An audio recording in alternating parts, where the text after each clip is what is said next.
But thinking, oh, like I'm not my body, because this is the same sense of self, and I'm not in my body. I knew I wasn't in my body.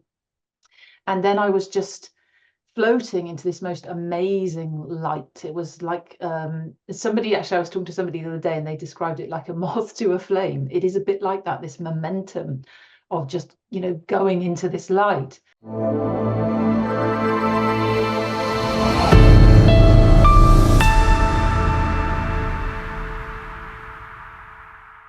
This is Neil Cross, and welcome to another edition of the Soul Inspire podcast. This is the audio-video podcast that features spiritually uplifting stories from awakening souls to help inspire you on your own soul journey. On this episode, my guest is Wendy Harrington. She is a visionary guide emerging from a transformative journey sparked by a near-death experience in 2001. This pivotal event ignited her relentless pursuit of understanding human existence and unlocking the spiritual and psychological potential within each individual. Wendy, welcome to the show. Thank you, Dale. It's a real pleasure to be here. Oh, the pleasure's all ours. So, Wendy, why don't we start a little bit with your, since we're going to be talking about your spiritually uplifting story, let's go into a little bit of your spiritual background. Can you tell us a bit about that? For me, it all started actually with my near-death experience. I didn't have any kind of I kind of thought we were born, we die, we're dust. That's it beforehand. And then in 2001, I was 29. I had a near-death experience, and my third daughter was born by emergency cesarean section. She was 8 weeks early, but she was okay. And then my health just deteriorated, and I ended up contracting the flesh-eating disease. Its name is necrotizing fasciitis, literally death of the tissue. It's a horrendous disease. It got into the womb and ovaries. So surgeons had to remove my womb, ovaries, and about 2/3 of the flesh on my torso in an attempt to save my life before they put me into a medical coma. And some point in that was in a medical coma for 10 days. And somewhere in that period, I had a near-death experience. And so it started where I was out of my body. And I remember it really vividly because I was aware of myself.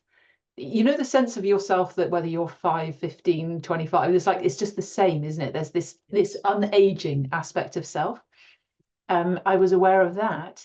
And I remember thinking, oh, like I'm not my body, because this is the same sense of self, and I'm not in my body. I knew I wasn't in my body.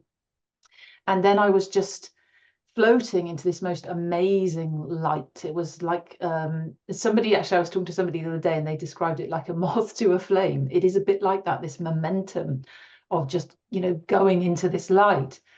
Excuse me. And it was just heavenly. Words will never do it justice. The bliss, the peace, the tranquility. I was quite happily going. I really wanted to go. I had no thought for this earthly place. And all of a sudden I came to an abrupt halt, and it was like there was a tug on my arm, and I looked back, and it was my husband. And so I tried to pull him because I really wanted to go, and I wanted him to come with me. Right. And then I could see forms ahead taking shape. And then I just heard telepathically, if you come, you must come on your own. And so I tried to pull him again because I really wanted to go. And I just heard the same thing. If you come, you must come on your own. So I had a choice, and I didn't want to leave him. And with that thought of not wanting to leave him, that momentum subsided. And then I came back into my body. So you had like a kind of a brief NDE. A brief NDE, yeah. Yeah. How many minutes do you think elapsed in that whole period, or did you know? Oh, I have no idea, because it's like a timeless thing, isn't it? Yeah, I don't know. But that love was so profound, and the quality of it was so profound. And afterwards, actually, it's funny because afterwards I watched, a few other people's near-death experiences, and all these people that, go and come back with this amazing knowledge, isn't it? You meet with people and all of that. And I remember thinking like, wow, I didn't have that. But what I did have is it started to spark experiences here. Like, so coming back, there are lots of experiences that followed on after it of that something which is greater. Okay, so yeah, because I talked to quite a few people on this podcast that have near-death experiences, and they often talk about, yeah, it triggers a lot of events afterwards, Yeah. including sometimes gifts, psychic abilities and things like that. Did you come back with any gifts from that brief experience? Well, one of the things that's is actually my capacity to feel and read energy. So Mhm. that has very much been with me since then. And it's really helpful because when we're discovering who we truly are, often what's in the way is energetic things, emotions and things like that. So I often use that with people that I'm working with to help them feel into and get to what they can't see, so that they can open up around that.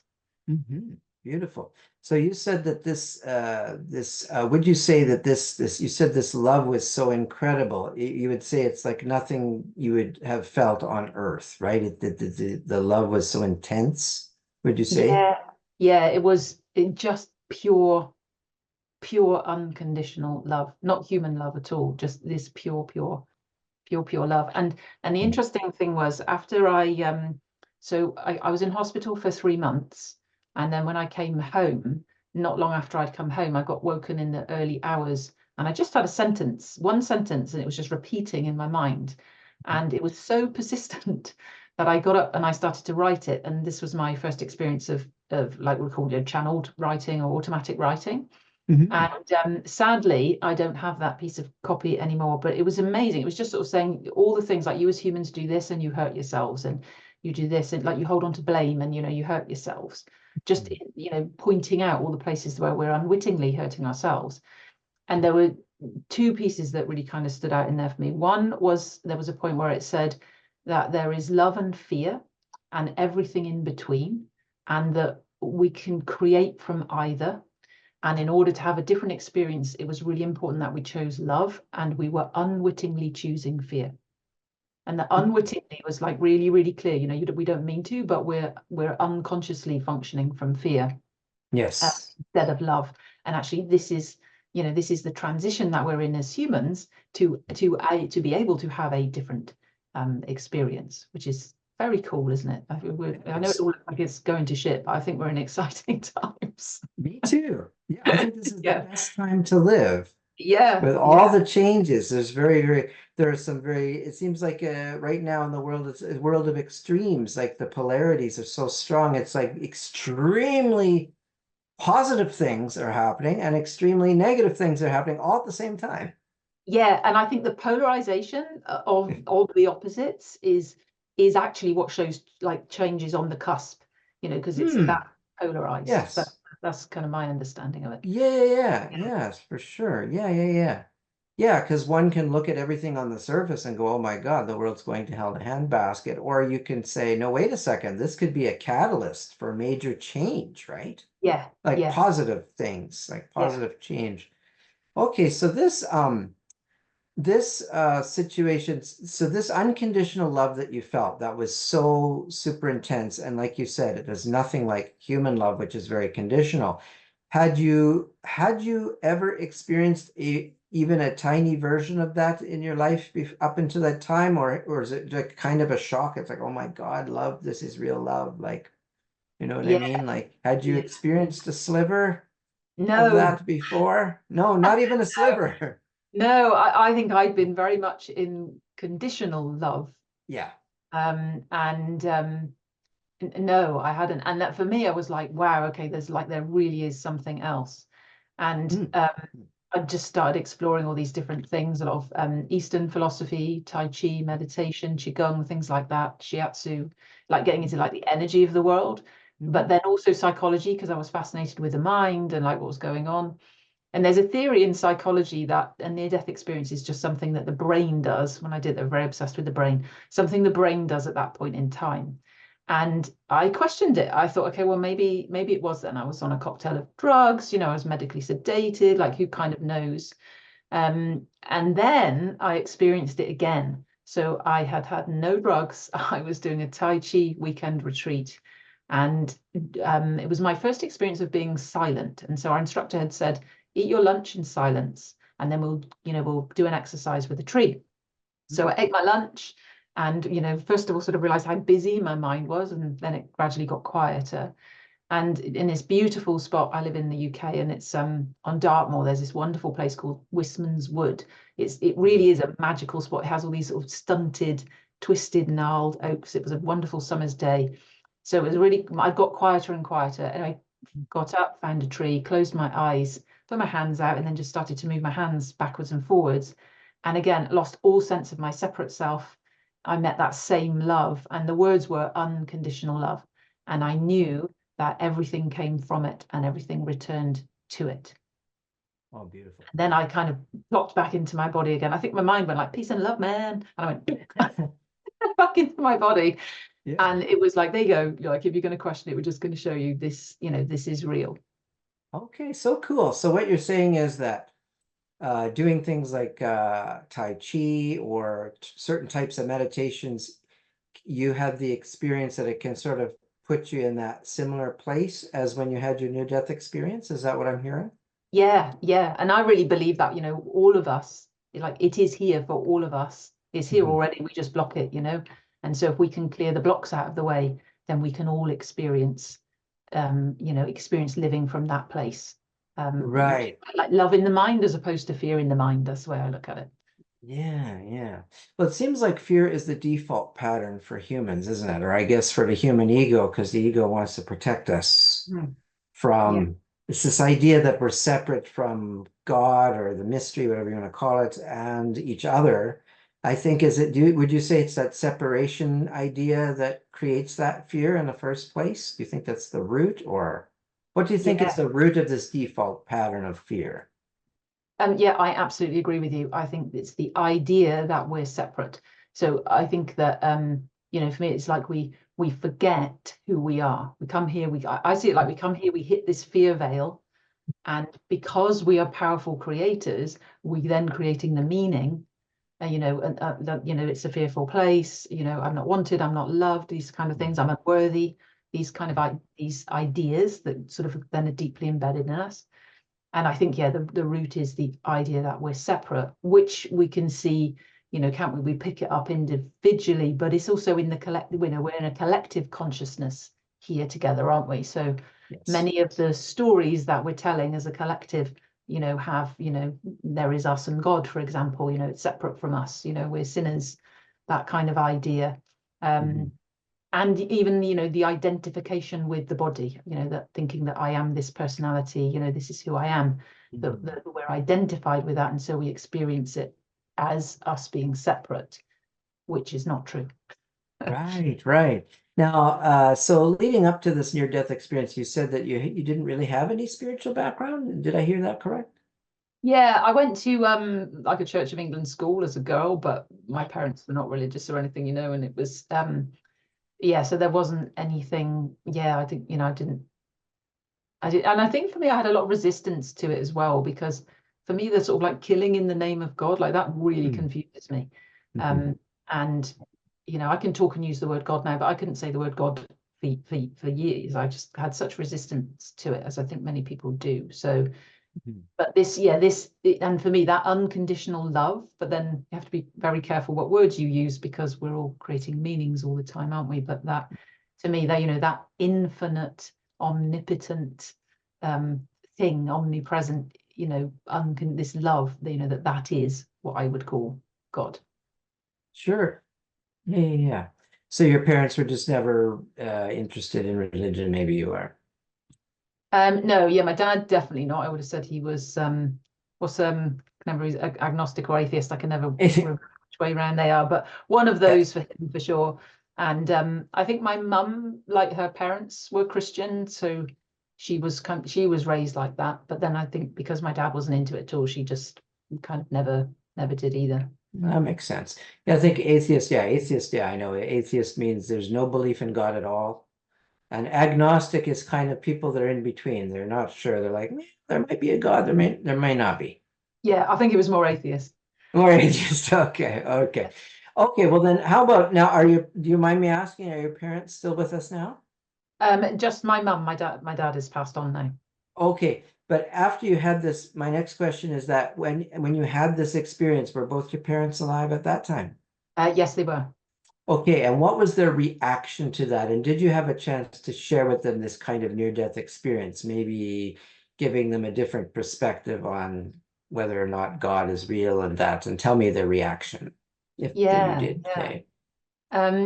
I shared it with my mum, and I think for her, because her and I've had some conversations since about, actually that love and Jesus and that love and that she has a sense, she did say that was when actually I knew, because I had no idea actually that, whether that she'd been Christian as a girl. I think I knew my grandparents were, but I'd never really thought about it much. Okay.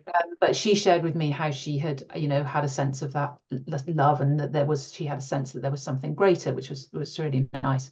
I never really talked to my dad about it. We had quite an estranged relationship, my dad and I. He was not the easiest of fellas. But I know that he read my, I think he passed on by the time I wrote my second book, but he definitely read my first book. So he would have known of my experience through that.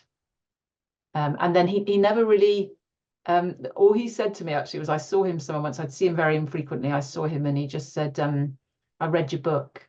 And I said, oh, did you? And he said, yeah. And that was all he said. And then when he died, sadly, he had alcoholism, and so he died of cirrhosis of the liver. But I saw him for 2 hours in hospital not long before he died, and we had a really lovely conversation about the fact that, what else was there, etc. Oh, okay. So he was somewhat open on the So deathbed. yeah. And I think he was always very curious. He's a very curious man, a very deep thinker. A lot Mhm. of suffering, which then Mm. often shows up, doesn't it? Mm. But I think that, and interestingly, I have a sense of him a lot actually since he's passed, and Mhm. it's always very light and playful. Mhm. Okay. I had this really lovely dream actually, not long after he passed. I had this dream, and when you have a dream and you're like, was that really a dream? That really felt quite real. And Yes. it was, my phone rang and I answered my phone, and he always used to call me Kid, and he went like, Kid, and I said, Dad, and I was like, Dad, what are you doing on the phone? You're dead. And he went, oh, I Mhm. know. He said, I'm just letting you know it's all right here. And then he said, oh, they take the piss, mind. And that's a British saying of like Okay. they take the mickey, they make fun Take of the, you. I'll make Yeah. fun of you. That's what that means. Okay. Yeah, yeah, which was, and that just, I woke up and it felt, yeah, I felt so peaceful in that. I think everybody gets released, when they pass on. Yeah, yeah. Well, I've heard that if someone passes away and then you do have a dream about them later, that there is some idea that that really is them visiting you. Mm. Does that resonate with you? Because Yeah, when yeah, it you does. dream at night, the idea that your spirit leaves the body and has its rest in the astral plane, and I guess the astral plane is where souls go, at Yeah. least initially, I guess, if that's the way it is. I don't know, but No, I don't know. I don't remember.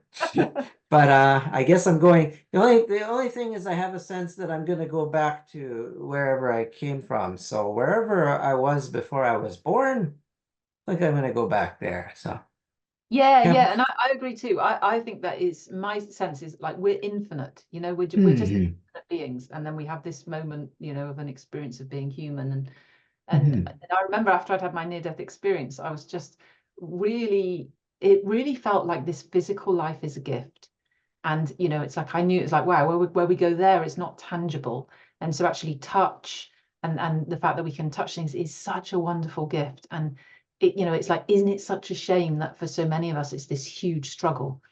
Hmm. And won't it be lovely actually, and isn't it lovely the more we wake up and the more we're in the joy of the physicality? I think of like the Yes. body, because in the early days for me, like I absolutely hated my body. I was devastated. I'm in such scarring, and I couldn't Hmm. imagine ever feeling happy with myself again. Hmm. And now it's like I love my body so much, but my reference is internal, not external. I wouldn't Yes. mind what it looks like, but all of this stuff in our culture.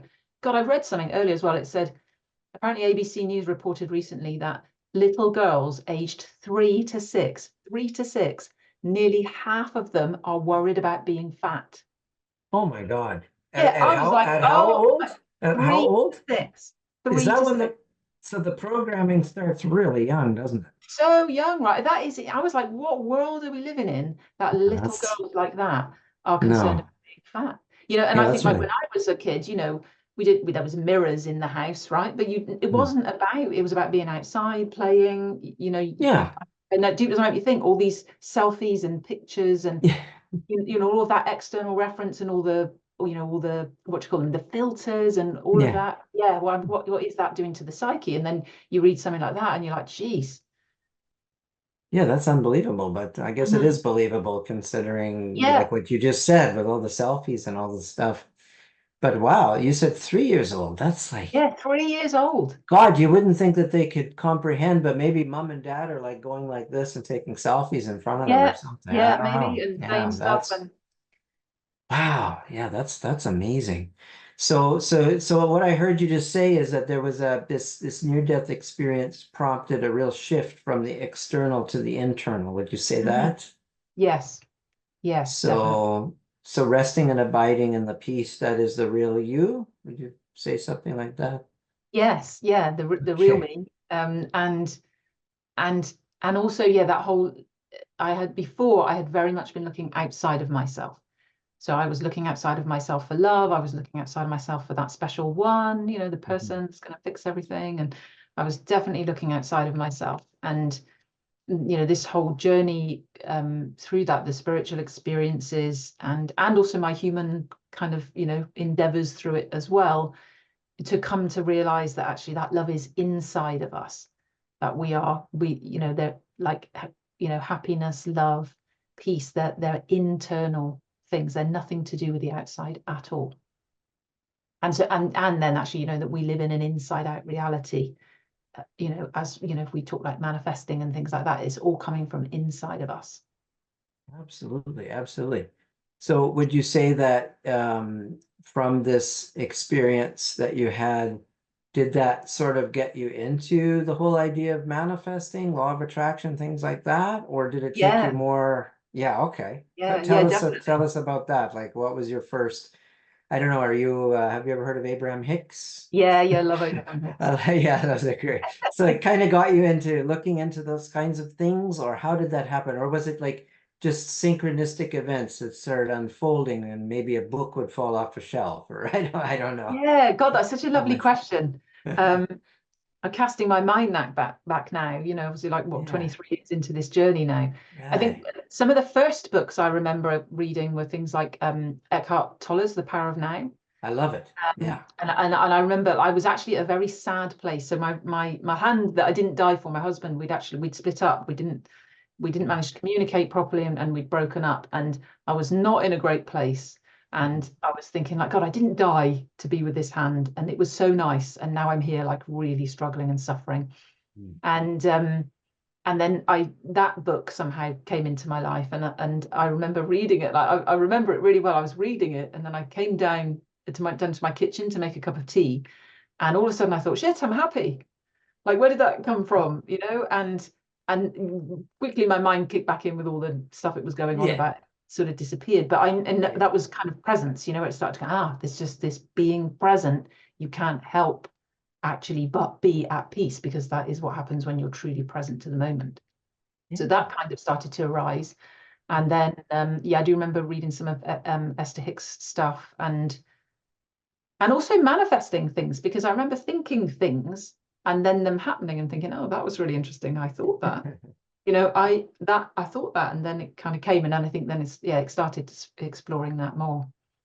And Mhm. and I think, you know, there's something in sometimes, like I remember having one very intense one over a 10-day period. And I got to this point of I knew that I was creating the experience I was having, but my mind took it and filled myself with fear.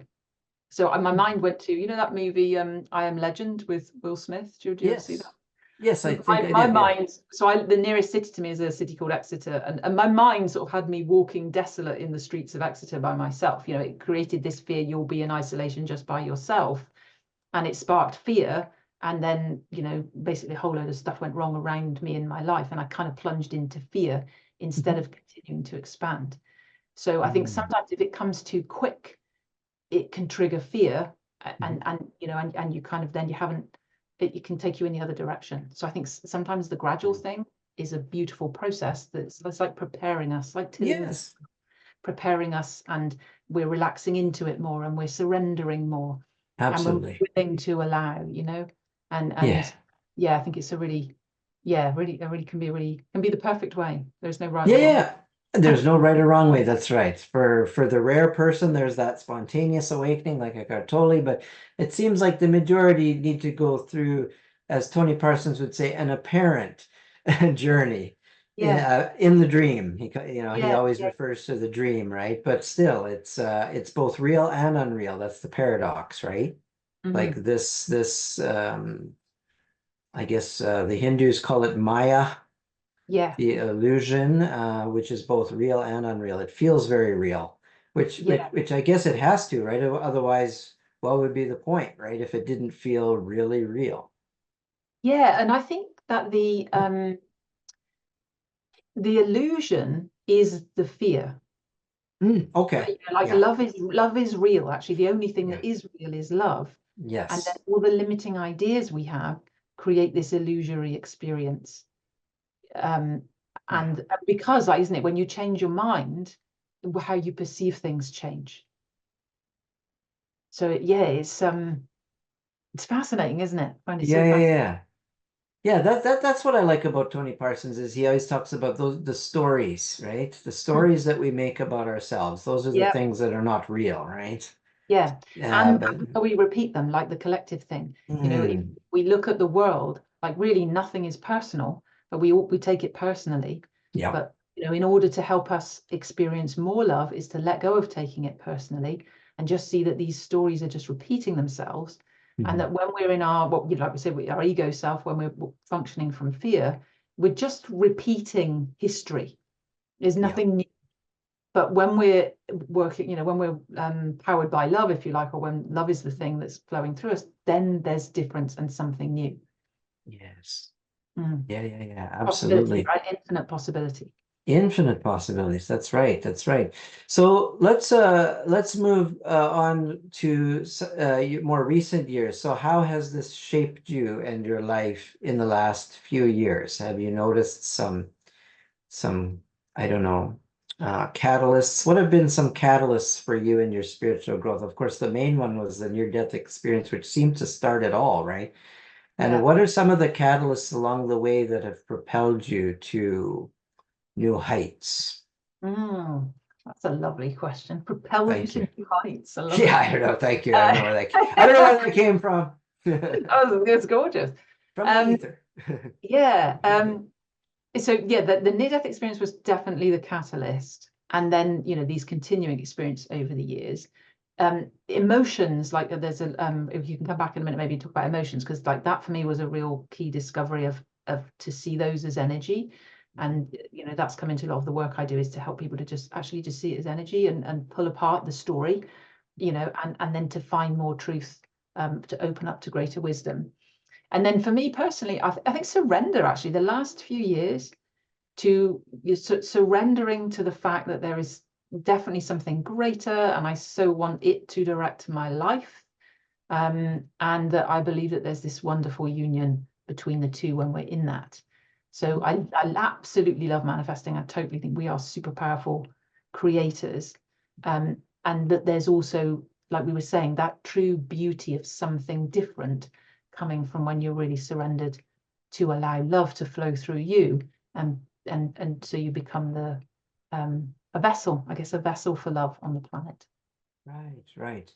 I think it was Saint Francis of Assisi that said, "Make me an instrument of thy peace." Oh I yes, think yeah, that's a beautiful, I think that's who said it. yeah, I think you're right. And I used to follow a gentleman named Wayne Dyer.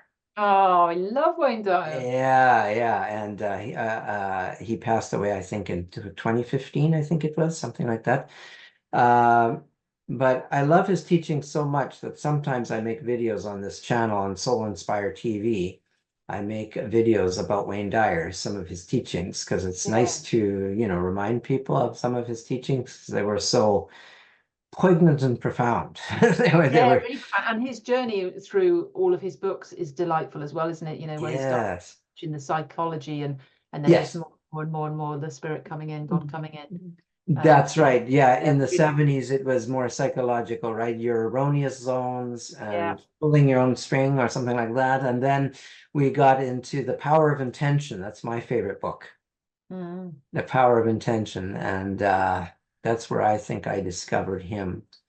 Uh, but yeah, where was I going with that? I forget. But I don't. Okay. So anyways, well, let's get back to, because you wanted me to remind you about the emotions as a Oh catalyst. yeah, Yeah. yeah. Just How has that been for you? The emotions as a catalyst. yeah. So that was when I was really struggling. So this would have been 2008. I was really struggling. My relationship had broken down. I was feeling really terrible. My mind was just not shutting up on overdrive.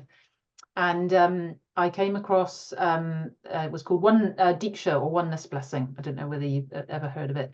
And I'd come across that, and I went to India then to learn emotional processing in amongst, that's a Diksha is a channeling of energy, the Oneness Blessing. But so for me, there was like a quieter mind was coming in through that, which was really, really lovely. And what I really learned there was to separate the story from the feeling sensations and just see the feeling sensations as energy, and to rest with them and as the witness, as the observer.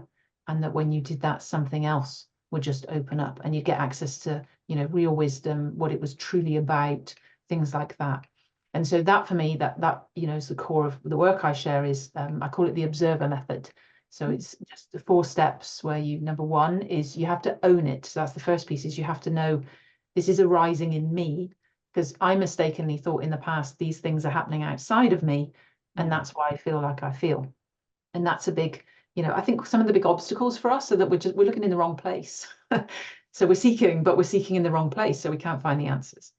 So as we start to seek inside, then we're truly looking in the right place and can start to find the answers. So we have to own it. So not what anyone else is doing, but how you feel about it, what you think about it. And then the second one is to stop thinking, which I know, like, how'd you do that? And it's not really to stop thinking, but it's just to realize that the story or the thinking doesn't have the answers we're looking for when it comes to our true freedom. Right. And then the third one is to start feeling. So you use the body for the attention, focus the attention into the body and feel where things are. And then number 4 is just breathe and observe, so that you're just truly are just becoming the witness to what is arising. And all sorts of lovely things open up when you do that. And also things just dissipate, because it's often where we're creating the story, where we're adding to the feelings, and then that's when they perpetuate.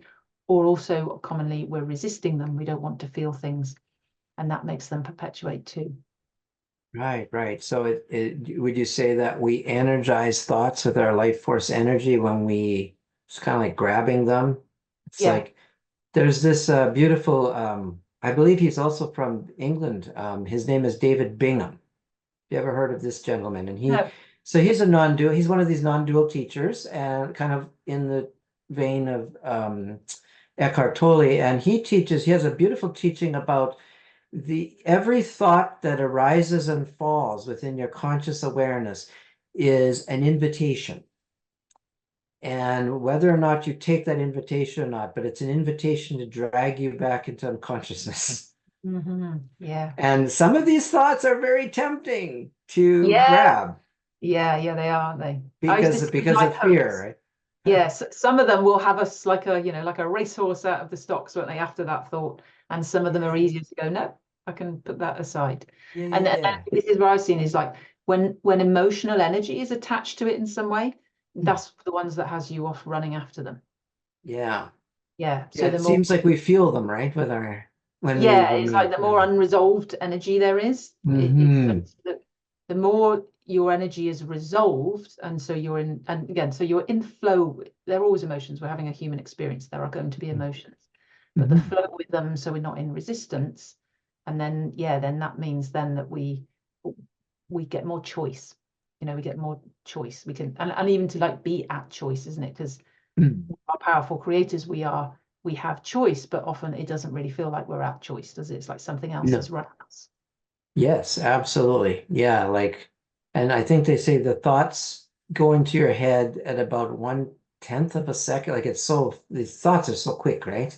Yeah, yeah, yeah. When they appear, it's like you can't stop them, and then it's like, so I like the teaching about being the sky, and then the thoughts are like clouds, and we can just let them. We Yeah, don't just want to observe. stop. We don't want to stop these thoughts so much as don't grab them, and then they dissolve of their own accord Yeah, when we no longer energize them with our yeah, energy. Like yeah. That's grass, exactly it. Yeah, yeah, like because if be you're the not sky. interested in it, then Uh, it's got then it'll go away because you're not interested in it. So it's it's so hard not to be interested, though. our attachment to it, us Yeah, believing it. That's the other thing, is yeah. we have a thought and we Oh, really believe this is a fact. yes. Like, no, we're just making this up. We're Yeah. all just making it up. We don't all think the same things, so it can't be truth because we're all putting it through our own lenses and filters. Mm. Yeah, I like what you just said there. Yeah, it can't all be truth because we're all thinking different things. Yeah, That's so about the same true. things. What's that? We're all thinking different things about the same things, so it Oh, can't be yeah, yeah. Everything's subjective, right? totally There's subjective. no And that's it. When objective we reality. get it's completely subjective. But before we realize that, we're like, this is fact, this is fact, this is fact, Yeah. holding on Yes. to it. And then That's it's driving us, as opposed to, oh, this is an interesting thought. Do I want this one or not? yeah, exactly. Exactly. Yeah, yeah. Well, it's a beautiful dance, right? It's like yeah, all these things. Okay, so why don't we talk a little bit more about the work that you do and how you're helping people these days. I mean, obviously you started talking about it with this technique you just gave, and tell me something about your work. Yeah. Oh, thank you. Thank you for Yes, yes, asking and yes, the opportunity to share it. And yes. so it's a culmination of things. I call it the awakening puzzle, because to me there are Mm, pieces of the puzzle. And one of the piece being the emotions that we talked about, and then that method. So I share and teach people that, and it's putting those pieces together. So we look at embodiment, we look at forgiveness, because forgiveness is such a profound piece of allowing ourselves to awaken and our minds to come to peace. And also, for me, what I call the ego inception. So there is, this moment when we come into, when we lose our sense of connection with all that is, that moment when we decide we're separate. mm, Um, and I work with people around that to find that moment and then release the energy from that place, so that they realize, oh wow, like I am a powerful creator, and here's the meaning that I created there, and I can see that that's the pattern of my life. But mm, then you realize, wow, if I created it, I can change it. mm, mhm. So it's allowing a space to arise where we get the experience of love, something greater, through releasing that energy, and the experience of realizing, wow, okay, I really am a powerful creator. Because I think there's a lot of intellectual concept about spirituality, isn't there, and love, Yes, and yes. but it's intellect. And I Mm, was describing to somebody earlier, I said, if you imagined we had a 25-story building, and level 1 was the ego, and level 25 was your mind as love. And we're trying to change level 1 into level 25, but it's impossible. You can't. But what you can do is you can understand how it functions. You can allow yourself to see it, because also much of it, we're punishing ourselves for the functioning in that way. Like, if we're blaming, if we're resentful, things like that, and hurt, and we're holding on to things, and then being hard on ourselves, and all we're doing is perpetuating the struggle here at the bottom. So it's to see yes. this here with absolute love and humor. We laugh a lot, a lot of humor as we see things, and we see the Mm, patterns and how the ego will hop from one thing to something else. I remember realizing once with worry, I was worrying about something, and all of a sudden I realized, I was like, oh, when I resolve this, I'll just find something else to worry about. Like, as in, that's what the mind will do, because that is how it functions. So mhm, it's not mhm. wrong or bad. We can't change it at Mm. all. We just have to go, oh, here it is, and this is how it functions. But I get to choose whether I can choose something different or not. Nice. I like that. That's Yeah, great. yeah. So you call it the awakening puzzle? Did I get that right? Right. That part of it, I call my program Awaken to Create. So Awaken it's to create. awaken to Okay. create. So it's like the way to truly awaken to our powerful selves, so that we can become conscious deliberate creators. Oh, fantastic. So if people want to take you up on that, they go to your website, where can they find you? Yeah, so they can go to the website, which is wendy-harrington.com. There's a link there to, I do a free masterclass called Inner Critic to Inner Champion. So that one kind of rolls around, and that's where I share more of how I work and the approach that I take. That's a free masterclass. But also on social, I'm on Facebook, and maybe I could give you my Linktree link or something, and then Sure. yeah, people, if they want to connect with me on social, always love to connect and chat with people too. Oh, fantastic. Wendy, it's been a real pleasure having you on the show today. I've really enjoyed this conversation. Yeah, thank you. Me too. I've loved it, and I've loved your questions. So thank you so much for that. Yeah, maybe we'll have to have you. I enjoyed talking to you so much. Maybe we'll have to have you back for a part 2 sometime. Oh, amazing. I would love If you're up that. for that, yeah. Yeah. Great, great. Yeah. All right. Well, blessings to you in the UK. I've always wanted to go there. Hope one day I'll be able to, and maybe I can visit you. Who I was knows? going to say, you do come visit, and I'll take you That'd up be to great. East Christmas Wood on Dartmoor, show you that magical place. Oh, wow. I would love that. Thank you so much, Thank Wendy. you so much, and blessings to all your listeners too. Thank you so much. Thank you. So Wendy Harrington has been my guest today, and please feel free to check out her link tree. We'll put it in the show notes underneath this video, and we'll also put her website up in this video underneath her. So, all right, this has been another edition of Soul Inspire. Thank you, everybody. See you next time. The Soul Inspire podcast is brought to you by DaleCross.net. Discover the freedom, bliss, and ecstasy within you. At DaleCross.net, I can help connect you with your soul's purpose, passion, and mission. Your soul signed up for something great. Discover what it is with the tools I offer. Book a free one-on-one consultation now at DaleCross.net and live your greatness.